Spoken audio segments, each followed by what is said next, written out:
दोस्तों, हम आपसे फिर निवेदन करते हैं कि हम अपनी बात शुरू करें उसके पहले आप अगर संभव हो तो कागज़ पेन ज़रूर निकाल लें, क्योंकि इससे आपको कुछ आंकड़े नोट करने में आसानी होगी। इसलिए जानना ज़रूरी है क्योंकि जिस तरह से भूरी भूरी प्रशंसा बजट के दिन मीडिया ने की और सत्तारूढ़ दल ने की, उसके बारे में थोड़ी बातचीत करनी ज़रूरी है। और आप जब लिखेंगे तब आपको समझ में आएगा कि दरअसल हुआ क्या है। मैं बात शुरू करूं उसके पहले एक चीज़ बताऊं कि सोशल मीडिया पे जितना मजाक उड़ना शुरू हुआ है उसे देख करके अगर आप विदेश में हैं तो आपकी आंखें शर्म से नीची हो जाती हैं कि हमारी सरकार के ख़िलाफ़, हमारे वित्त मंत्री के ख़िलाफ़, हमारे प्रधानमंत्री के ख़िलाफ़ ये किस तरह की भाषा का या व्यंग्य का या मजाक का इस्तेमाल हो रहा है। अब लोग कहने लगे हैं, पहले पेट्रोल की कीमत पे देखिए। आपने भी अगर सोशल मीडिया ध्यान से देखते हैं या जो नहीं देखते हैं उन्हें बता दें, वो कह रहे हैं कि 3 उदाहरण हमारे सामने हैं। पेट्रोल और डीजल का भाव मोदी जी की उम्र को पार कर गया है। डन। कह रहे हैं ये आडवाणी जी की उम्र को पार करने की तरफ बढ़ रहा है। तीसरा कह रहे हैं कहें वो जो MDH के बुजुर्गवार हैं जो मसाले का विज्ञापन करते हैं, कहीं उनकी उम्र तक न पहुंच जाए। ये मजाक चल रहा है। कल मैं इंदौर में था। इंदौर में एक सज्जन ने मुझे कहा कि भाई मैं 1 लाख रुपए देने को तैयार हूं अगर कोई मुझे ये बता दे कि ये बजट किसके हक में है और इस बजट से किसको क्या मिला। जो मिला वो छीन लिया, और जो सबसे बड़ी चीज़ अब लोगों को खटक रही कि आप ही का पैसा है बैंक में, आप जमा करने जाएंगे तब आपसे उसका खर्चा काटा जाएगा। जब आप तय रकम से ज़्यादा नहीं जमा करेंगे तब काटा जाएगा, ज़्यादा जमा करेंगे तब काटा जाएगा, आप जमा करने जाएंगे तब काटा जाएगा। और इतना ही नहीं, ATM से अगर परेशानी में आप पैसा निकालें और आप 4 या 5 बार के बाद निकालते हैं तब आपसे पैसा काटा जाएगा। मतलब हमारा ही पैसा, ये बैंक और पूरी अर्थव्यवस्था हमको निचोड़ने के ऊपर लगी हुई है। ये तो हो गई बजट से पहले की बात। और ये कौन कर रहा है? ये वित्त मंत्रालय चल रहा है माननीय प्रधानमंत्री नरेंद्र मोदी के सीधे डायरेक्शन में। वित्त मंत्री देश का एक बड़ा वकील है जो अपने को वित्त के सबसे बड़े विशेषज्ञ के रूप में भी वो सामने लेके आए हैं। उनकी लीडरशिप में ये सब हुआ है। मतलब गोली कोई और चला रहा है, कंधा किसी और का है, और उनकी ये समझ में नहीं आ रहा है। और वो वकालत की तरह से एक ऐसी जगलरी इस बजट में हुई है, न किसी को कुछ मिला, न किसी का फ़ायदा हुआ, नुकसान सबका हुआ। यथा स्थिति कैसे क्या क्या हुआ अब आप कागज़ पेन पर नोट कीजिए। लोगों ने इसे भी जुमला बजट कह दिया। चुनावी धुन पर बने मोदी सरकार के बजट में वायदों और जुमलों की बरसात की गई। किसानों, गरीबों और वंचितों को समर्पित बताए जा रहे इस बजट की यदि गहराई से छानबीन करें तो पता चलता है कि बजट में किसानों और मध्यम वर्ग के लिए कुछ भी नहीं है। जबकि बजट शुरू करते हुए वित्त मंत्री अरुण जेटली ने कहा ये ईमानदार लोगों का उत्सव है, ये ईमानदार लोगों के लिए बजट का उत्सव है। क्या उत्सव है? आपने उन ईमानदार लोगों को जो कर देते हैं, इनकम टैक्स देते हैं, आयकर देते हैं, उनको गिन गिन के झापड़ लगाए हैं, तमाचे लगाए हैं। किस नाम पर? कि ये आपकी ईमानदारी का उत्सव है। इसीलिए एक टेलीविज़न चैनल के एक एंकर ने जब ये कहा कि आप ईमानदारी की कीमत क्या जानो जेटली बाबू, तो सुन के मज़ा आ गया। सचमुच ये सरकार ईमानदारी की कीमत नहीं जानती और वित्त मंत्री तो बिल्कुल ही नहीं जानते। अब किसानों की जरा बात कर लें। किसानों की आमदनी सन 2023 तक 22 तक प्रधानमंत्री ने दोगुना करने की बात कही। किसानों की आय दोगुनी करने के बारे में सुझाव देने हेतु कृषि मंत्रालय के अतिरिक्त सचिव अशोक दलवई, देखिए अशोक दलवई सरकार के अतिरिक्त सचिव हैं, उन्होंने उनकी अध्यक्षता में एक कमेटी बनी, किसानों की आमदनी कैसे दुगनी होगी 2022 तक। उन्होंने कहा एक इंटर मिनिस्ट्रियल कमेटी का गठन हुआ था। इस कमेटी के अनुमान के अनुसार किसानों की आमदनी दोगुनी करने के लिए लगभग 6.5 लाख करोड़ की आवश्यकता होगी। उन्होंने कहा कि अगर आमदनी दुगनी करनी है तो आपको जो इन्वेस्टमेंट करना होगा, जो खर्च करना होगा, वो 6.5 लाख करोड़, जिसका कोई प्रावधान इस बजट में कहीं नहीं है। इस वर्ष कृषि क्षेत्र के लिए बजट का कुल आवंटन 57,600 करोड़ है, जो दलवई कमेटी के आकलन के मुकाबले बहुत ही कम है। ऊंट के मुंह में जीरा है। इसमें किसानों की आमदनी दोगुनी कैसे होगी, ये तो सिर्फ वित्त मंत्री ही बता सकते हैं, जो ईमानदारी के उत्सव के नाम पर ईमानदारों को झापड़ लगा रहे हैं, चपत लगा रहे हैं। बजट में किसानों को न्यूनतम समर्थन मूल्य, जिसे एमएसपी कहते हैं, को 1.5 गुना करने की बात भी किसी झांसे से कम नहीं है। और ये चुनाव के दौरान प्रधानमंत्री, उस समय के मुख्यमंत्री थे, उन्होंने वायदा किया था। फिर प्रधानमंत्री बनने के बाद उन्होंने वायदा किया कि मैं किसानों को लागत का 1.5 गुना दूंगा। वो भी अभी तक हवा में है, कपूर की तरह। आप सूंघ सकते हैं तो सूंघे, आपके हाथ में कुछ नहीं आने वाला। सरकार ने स्वामीनाथन कमेटी की इस बारे में दी गई रिपोर्ट पर चुप्पी साध ली। खुद स्वामीनाथन ने कहा है कि सरकार को ये स्पष्ट करना चाहिए कि एमएसपी की प्रस्तावित वृद्धि वो कैसे तय करेंगे। एमएसपी तय करने के 2 तरीके हैं। पहला, कॉम्प्रिहेंसिव कॉस्ट के आधार पर, जिसमें किसानों की वास्तविक लागत के साथ उसकी मेहनत मजदूरी की कीमत भी शामिल होती है। तकनीकी भाषा में इसे C2 कहते हैं। और दूसरा ये कि फसल उत्पादन पर आने वाले खर्च, जिसमें खाद, बीज और कीटनाशक का खर्च शामिल होता है, को आधार बनाकर, जिसे तकनीकी भाषा में A2 कहते हैं, सरकार यदि A2 के हिसाब से एमएसपी तय करती है तो किसानों को इससे कोई फायदा नहीं होने वाला।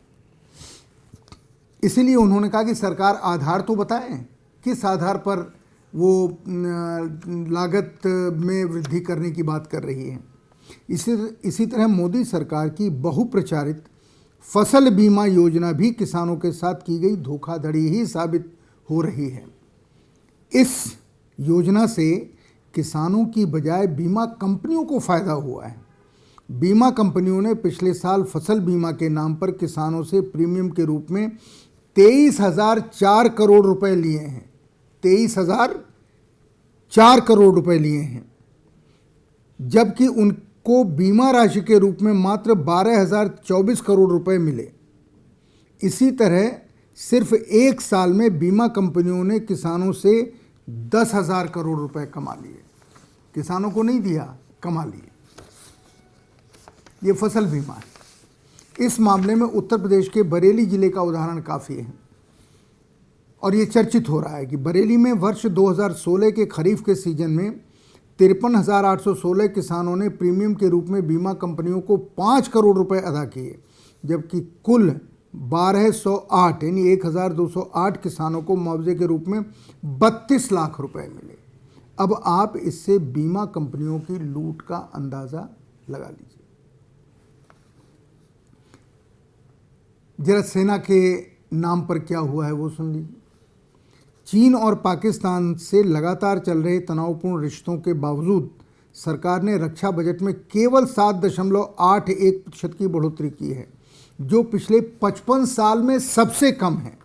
रक्षा बजट में ये बढ़ोतरी डीजीपी का महज 1.58% है, जबकि देश की अर्थव्यवस्था के हिसाब से इसमें कम से कम 2.5% की बढ़ोतरी होनी चाहिए। और मज़े की बात, पड़ोसी देश को देखिए, पाकिस्तान को।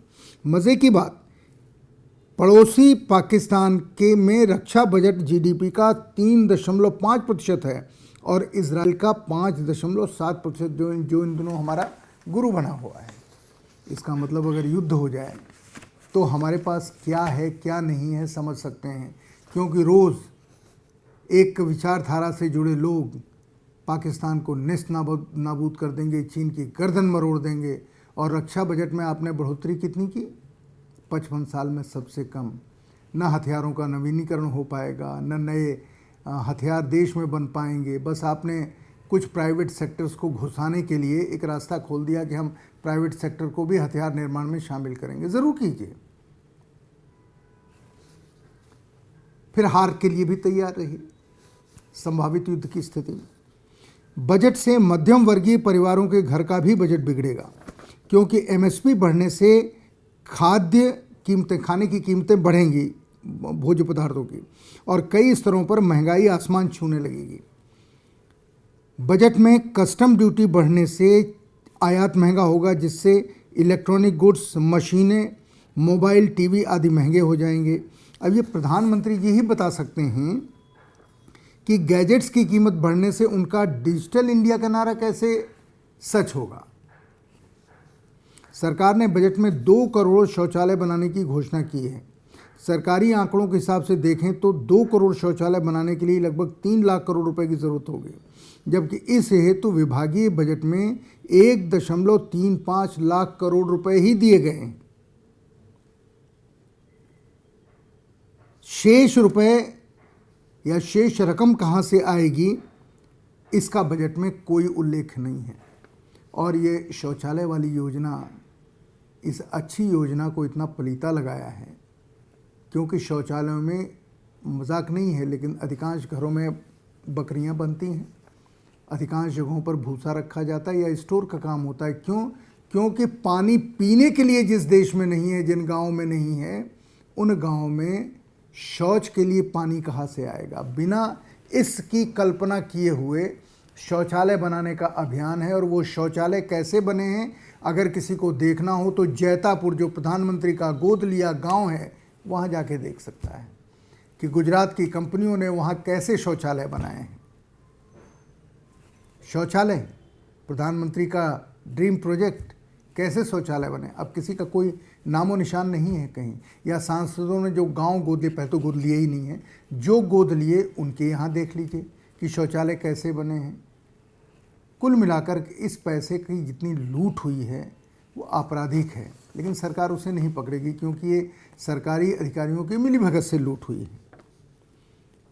सरकार ने प्रतिवर्ष 2 करोड़ नई नौकरियां देने का वायदा किया था, लेकिन इस बजट में केवल 70 लाख नौकरियां देने की बात की गई है। क्यों भाई, अपने वायदे से पूरे क्यों चले गए?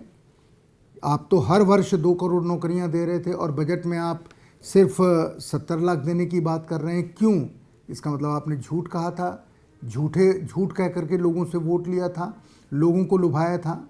इसका मतलब तो यही निकलता है कि रोजगार देने के नाम पर भी ठगा और अब फिर आप ठग रहे हैं। सरकार की आरोग्य भव स्वास्थ्य बीमा योजना में भी एक छलावा है।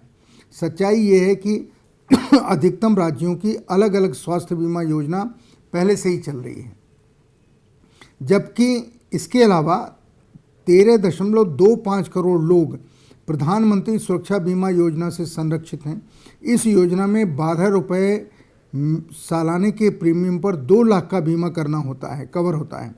यही नहीं, 5.22 करोड़ परिवारों को 300 रुपये वार्षिक प्रीमियम के भुगतान पर प्रधानमंत्री जीवन ज्योति बीमा कवर मिला हुआ है। फिर इस नई बीमा कवर की ज़रूरत क्या है? और जहां योजना चल रही है, स्वस्थ परिवार योजना, वहाँ पर जो इंजेक्शन लग रहा है, वो इंजेक्शन फाइज़र कंपनी से ख़रीदा जा रहा है। बिल गेट्स की कंपनी उसकी हिंदुस्तान में मार्केटिंग कर रही है। वो कितने में ख़रीदा जा रहा है, और वो सारा पैसा जो जो स्वस्थ परिवार योजना के तहत सरकार ने आवंटित किया है, बच्चों के लिए किया है, बुज़ुर्गों के लिए किया है, नौजवानों के लिए किया है, जो गरीब हैं, पर वो सारा पैसा उनके ऊपर न खर्च करके एक इंजेक्शन खरीदने पे भी डीएमपी इंजेक्शन के नाम पे खरीदा जा रहा है, जो औरतों को लगाया जा रहा है, जिससे औरतें 3 बार लगने के बाद, हर 3 महीने में एक बार लगना होता है, विज्ञापन है कि हर 3 महीने में एक बार लगे। 3 बार लगने के बाद औरत को ऑस्टियोपोरोसिस यानी हड्डियाँ कमज़ोर होना, कैंसर होना, उनके स्तनों का क्षत विक्षत हो जाना, ये सारी चीज़, और अगर बच्चे पैदा होते हैं तो विकलांग पैदा होंगे, ये सारी चीज़ें सामने आ गई हैं, लेकिन सरकार ने इसके ऊपर कोई ध्यान नहीं दिया। सरकार की घोषणा के अनुसार 50 करोड़ लोगों का बीमा किया जाएगा। अब इतने लोगों के बीमे की प्रीमियम राशि का भुगतान करने के लिए 60 से 75 हज़ार करोड़ रुपए अनुमानतः खर्च करने होंगे। ये रकम कहाँ से आएगी? बजट पर इस राशि के आवंटन का कोई उल्लेख नहीं है।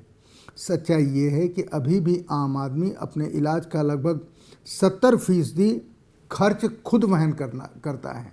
वो अपने बेटे को बचाने के लिए, अपनी पत्नी को बचाने के लिए, खुद को बचाने के लिए घर की चीज़ें गिरवी रखता है, कुछ नहीं हो तो बेचता है और महंगा इलाज कराता है। मध्यम वर्ग को भी इस बजट में झांसा देने की कोशिश की गई है। कहने को टैक्स पेयर्स को 40,000 करोड़ का स्टैंडर्ड डिडक्शन दिया गया है, लेकिन दूसरी ओर मेडिकल बिल और यात्रा भत्ते के रूप में 34,200 रुपये की छूट को ख़त्म कर दिया गया है। यही नहीं, शेष 3% से बढ़ाकर 4% कर दिया गया है, जिससे 5 लाख तक की आमदनी वाले लोगों को केवल 177 रुपये का ही फ़ायदा होने की उम्मीद है। मैं सेंट्रल हॉल गया बजट के बाद, सारे बीजेपी के एमपीज़, बाकी पार्टियों का तो छोड़ दो, सारे भारतीय जनता पार्टी के एमपीज़ सर पे हाथ मार रहे थे। ये क्या बजट है? इस बजट ने तो हमारी थू-थू करा दी, हमको वोट नहीं मिलेगा। बीजेपी एमपीज़ की अधिकांश संख्या ये कहते हुए पाई गई। मैं खुद उसका गवाह हूँ।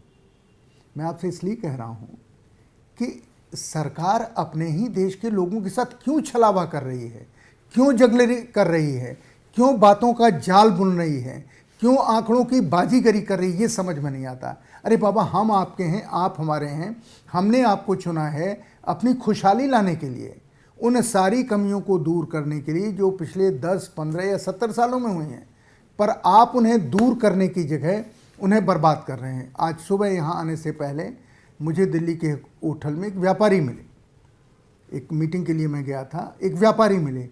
उन्होंने मुझे ये कहा कि कोई भी तो इस बजट की तारीफ़ करता हुआ नहीं मिल रहा है, और वो कह रहे हैं कि जिस तरीके से पूरा अर्थतंत्र तबाह हुआ है, बर्बाद हुआ है, अपने सीने पर हाथ रख के उन्होंने कहा कि मैं नहीं, जितनी हमारी कम्युनिटी के लोग हैं वो अपना सर पीट रहे हैं और हाय हाय कर रहे हैं।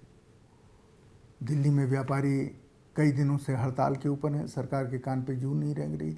कोई सरकार में ऐसा नहीं है जो किसी वर्ग की किसी समस्या का हल निकालने की कोशिश भी करता दिखाई दे, बातचीत भी करता दिखाई दे, नहीं दिखाई दे रहे हैं। तो ईमानदार लोगों का ये उत्सव है, जिस उत्सव का ये दस्तावेज़ बजट के रूप में हमारे सामने आया। किसानों की आत्महत्या इससे रुक जाएगी, किसान सरकार को वोट देंगे, नौजवानों को नौकरी मिल चुकी है, 10.5 करोड़ नौकरी देने का वायदा, 10 करोड़ 90 लाख लोगों को नौकरी देने का वायदा प्रधानमंत्री खुद अपने वक्तव्य में कर चुके हैं। वो किन लोगों को मिली है वो तो प्रधानमंत्री जानते हैं, क्योंकि जो एम्प्लॉयमेंट एक्सचेंज है उनमें से तो कहीं संख्या कम नहीं हुई है, और जो संगठित क्षेत्र नहीं है, असंगठित क्षेत्र है जहाँ रोज़गार, वहाँ अब चौराहों के ऊपर तसला लिए हुए, खुरपी लिए हुए मजदूरी करने वाले लोगों की संख्या बुरी तरह बढ़ गई है। बड़ी बड़ी कंपनियों ने छटनी कर दी है। अनुमान ये है कि आईटी सेक्टर और ये कपड़े वाला सेक्टर, टेक्सटाइल, यहाँ पर बहुत बड़ी मंदी आने वाली है, छटनी होने वाली है। इसका मुकाबला हमारी सरकार शब्दों की बाजीगरी से कर रही है, आंकड़ों की बाजीगरी से कर रही है।